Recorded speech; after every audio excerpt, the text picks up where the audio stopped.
সকাল সকাল বৃষ্টি মাথায় দিয়ে মাকে নিয়ে বেরিয়ে পড়েছিলাম, কারণ আজ সকালে ছিল মায়ের চেক আপ। তো মাকে নিয়ে যাচ্ছিলাম হসপিটালে।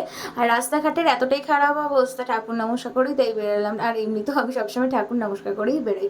দেন পৌঁছে যাওয়ার পরে ওখানে কিছু একটা বৃষ্টি শুরু হয়ে গেছিলো, তাই একটু শেডের তলায় দাঁড়িয়েছিলাম। তারপরে হসপিটালে গিয়ে মিনিট 5 মতো অপেক্ষা করতে হয়নি, তাড়াতাড়ি মাকে আজকে দেখে দিয়েছে।